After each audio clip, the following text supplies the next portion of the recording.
was 15, a new gallery opened up in my town, and it was different than the other galleries I'd been to. This new gallery didn't have paintings of sweaty men on horses and bird dogs in tall grass. No, it had bright colors and sculptures out of glass or wood or found materials instead of the tarnished bronze statues I saw everywhere else. Don't get me wrong, I love paintings of mountain goats, but it was really fun to see some variety from the Western art that everyone used to decorate their ski lodges. I grew up here and I'd never seen anything like this new gallery, so I became obsessed. For years, I'd go into this gallery. If it was my birthday, we're going to the gallery. If I'm walking by, we're going in. In fact, I was so enthralled with this place and I wanted to go so much and so often. I've had numerous fights across several different relationships because my partners could not bear to step foot in this gallery one more time. But I couldn't ever get enough, and I became so determined that one day I would have my art in that gallery. I attended a talk at the library when I was still a teen where a local gallery owner made a speech about selling Western art, because that's all people want to buy, he said. And he was very passionate about it. He was a business person. He knew what was selling. He knew what he wanted people to paint. My mom encouraged me to talk to him after the event and ask him some questions. But I'd been to his gallery and I didn't like it. The whole time he was talking, I thought, that's just not for me. That's not the kind of art I want to make. I don't feel like I fit when I walk in there. But in my dream gallery, I felt like I belonged. I felt like I understood the art when I walked in there. I felt like I was supposed to be there, and I wanted my art to make other people feel that way too. I was at an art walk a few years ago, and of course, I went to visit my favorite gallery, sometimes the only reason I went to the art walk. And there was an artist there who was one of my top favorite painters. She's been with my dream gallery for many years, and anytime a new painting of hers came in, I just had to go see it in person. I sent her an email after the event telling her how much her art inspired me to be a better person and what an honor it was to meet her. And she asked me if I was also showing in that gallery. Yeah, I was showing in that gallery, and I used my unicorn to transport the paintings. No, I didn't say that. I said something like, I wish. I've been dreaming about it for 13 years or whatever it was. Maybe someday, I said. And she told me, you should apply. She thought my stuff was cool, and she said, I think you're ready. Those words struck absolute terror into my heart. This woman is my hero. Imagine your hero descending from heaven and telling you all your biggest dreams. You should reach out and grab them right now because you're ready. It's time to go pro. At first, I just laughed it off. I thought, no way. But then I started to wonder, wait, what if she's right? Maybe it is time. Maybe I am ready. So I did what we all do. I wrote and rewrote an email.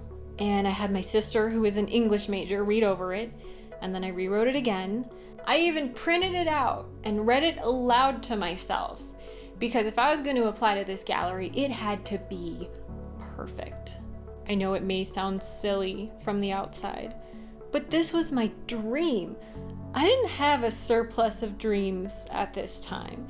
This gallery was somewhere I could go where I thought I belonged, in a time that I felt really out of place. To me, it seemed like the art in that gallery understood me in ways that people didn't. Where I grew up, I was told if you want to make it in art, you have to paint a fish with a hook in their mouth or a sad man in chaps. Is being a cowboy fun? Because I have never seen a painting of a cowboy smiling.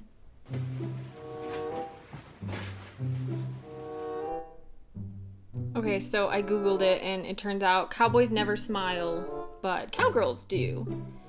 So if you are a cowbro, I hope your day gets better. Why is sad cowboys a thing? Do they enjoy their job, or is it something they're roped into? Cowboys having fun. Oh, well, they may not smile, but they definitely know how to have fun. What about cowgirls having fun?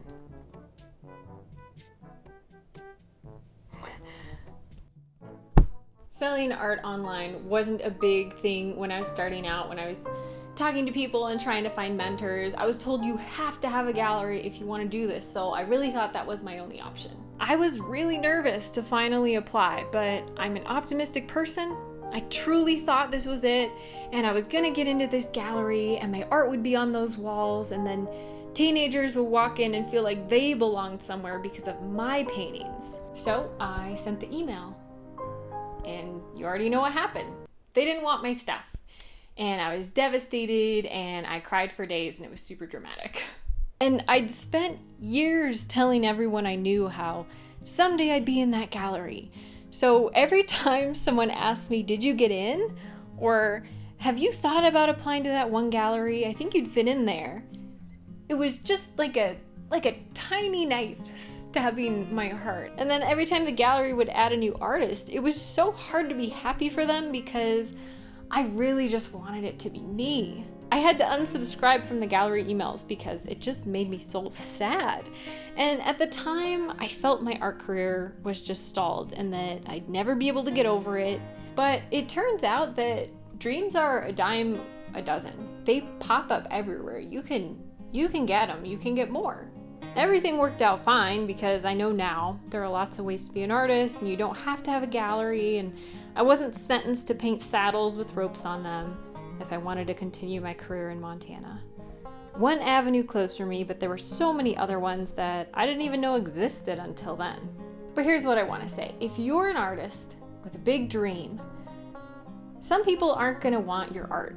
And sometimes the people you most want to like it, they just won't like it. If you have a really big art dream and it fails spectacularly, and people ask you about it on Thanksgiving, you can be sad about it, because that's a huge bummer.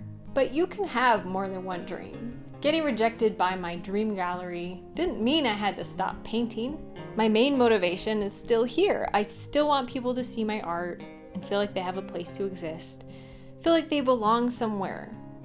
I want them to feel the same way other people's art makes me feel. I want them to feel like it's okay to be themselves, that there is a place for them. Growing up, all I saw was Western art, and I was told I had to do Western art, and that was the person I had to be. And there was only just this one little place that said, actually, you can just be yourself. There's a lot more places like that now. We have the internet. There are just tons of ways to do art. It's just not as limited as it once was. When I reached for my dream and totally failed, that wasn't the end. I found other ways to sell my art, and a lot of things that came later were a good fit for both of us, which is always really cool. It's a win-win. Things are gonna change, but you can get new dreams. And I'm sorry if you wanted something really, really, really bad and it didn't work out. That can happen. But it doesn't mean that you don't fit in. It just means you haven't found your community yet. And sometimes being told no can lead you to the very place that you're actually supposed to be.